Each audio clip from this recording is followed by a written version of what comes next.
बिहार में paper leak की घटनाएं आम हो गई है। सरगना पकड़े भी जाते हैं लेकिन उसका कोई अंजाम निकलकर सामने नहीं आता। बिहार के बख्तियारपुर से सीएचओ का पेपर लीक करने वाले सरगना की गिरफ्तारी हो गई है।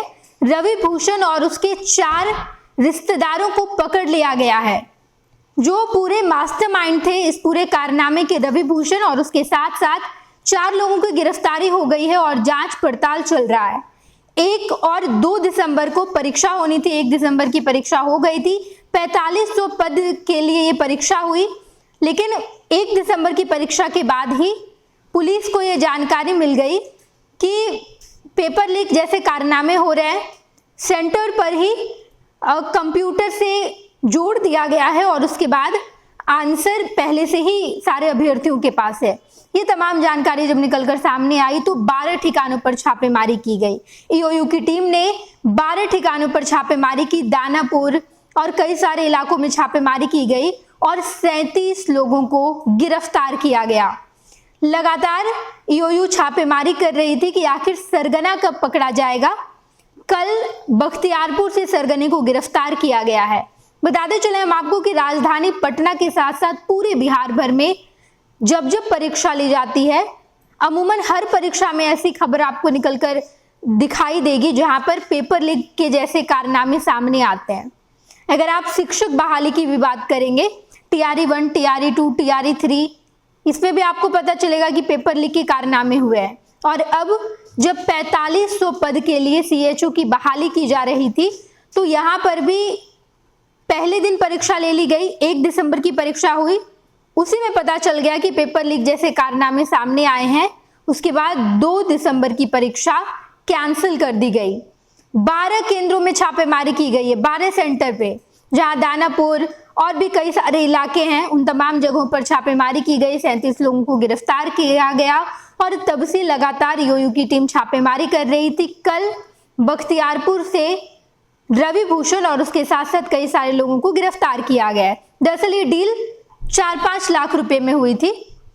जानकारी के मुताबिक जो खबर निकलकर सामने आई है, वो हम आपको बता रहे हैं कि डील 4-5 लाख रुपए में हुई थी। घाटे का सौदा था ये, लेकिन इसके बावजूद रवि भूषण ने इस पूरे कारनामे को अंजाम दिया।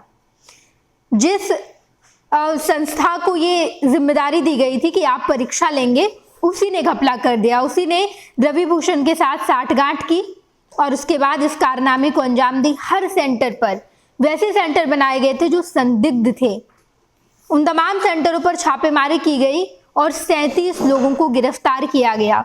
फिलहाल इस पूरे मामले की जांच पड़ताल जारी है। सवाल बिहार सरकार पर उठ रहा है, शिक्षा मंत्री पर उठ रहा है, सवाल बिहार सरकार पर उठ रहा है, स्वास्थ्य मंत्री पर उठ रहा है और इसके साथ साथ जो संस्था परीक्षा ले रही थी वो तो सवालों के घेरे में है ही। ये तमाम जानकारी निकलकर सामने आई है और अब 4 लोगों की गिरफ्तारी हुई है। लगातार जांच पड़ताल जारी है और जांच पड़ताल में पता चल जाएगा कि आखिर कौन कौन से लोग इस पूरे मामले में संलिप्त थे। रवि भूषण, बाकी उनके कई दोस्त और इसके अलावा वो संस्था जो परीक्षा ले रही थी, जिस संस्था को जिम्मेदारी दी गई थी कि आप केंद्र बनाइए, सारे केंद्रों में सारी तैयारी आप ही को करनी है, सारा इंतजाम आपको करना है। कैंडिडेट आएंगे और परीक्षा देंगे, लेकिन कैंडिडेट से डील पहले ही फिक्स हो गई थी। मात्र 4-5 लाख रुपए की डील थी और कंप्यूटर में एक ऐसा सॉफ्टवेयर डाउनलोड किया गया था, इंस्टॉल किया गया था, जिस सॉफ्टवेयर में पहले से ही आंसर थे। ये सारे कंप्यूटर वहां के जब्त कर लिए गए हैं और ये जानकारी निकलकर सामने आई है। जब ईओयू की टीम ने जांच पड़ताल की, उसके बाद पता चला कि आखिर पूरा मामला क्या है। हालांकि जानकारी पहले ही सामने आई थी, ईओयू की टीम को पहले ये जानकारी लग गई थी कि ये सारे परीक्षा केंद्र संदिग्ध है। और उसके बाद जब छापेमारी की गई, 12 ठिकानों पर छापेमारी की गई, राजधानी पटना के 12 ठिकानों पर 37 लोगों की गिरफ्तारी हुई। लगातार पूछताछ की जा रही थी और पूछताछ के दौरान जो भी जानकारी सामने निकल कर आई, उसी के आधार पर लगातार ईओयू की टीम छापेमारी कर रही थी कि सरगना कैसे पकड़ा जाए। और अंततः रवि भूषण की गिरफ्तारी कल बख्तियारपुर से हो गई। उनके साथ साथ 4 लोगों की और गिरफ्तारी हुई है। जांच पड़ताल अभी भी चल रहा है। लगातार पूछताछ चल रहा है और ईओयू की टीम जानने की कोशिश कर रही है कि क्या और भी कई लोग इसमें शामिल हैं। फिलहाल तो रवि भूषण और उसके दोस्तों की गिरफ्तारी हुई है। क्या और भी लोग हैं इसमें संलिप्त जिन्होंने इस पूरे कारनामे को अंजाम दिया? बिहार लगातार पेपर लीक जैसे कारनामे से जूझ रहा है। जितने अभ्यर्थी हैं, जितने युवा हैं, उनका भविष्य लगातार अंधकार में जा रहा है, क्योंकि शिक्षक बहाली की अगर हम बात करें, टीआरई 1, टीआरई 2, टीआरई 3, यहाँ तक कि ये भी पता चल गया कि टीआरई 3 में भी पेपर लीक जैसे कारनामे हुए थे। ये एक बड़ा सरगना काम करता है, हर क्षेत्र में ये सरगना काम कर रहा है और इसका केवल एक ही मकसद है कि पेपर लीक जैसे कारनामे को अंजाम दिया जाए।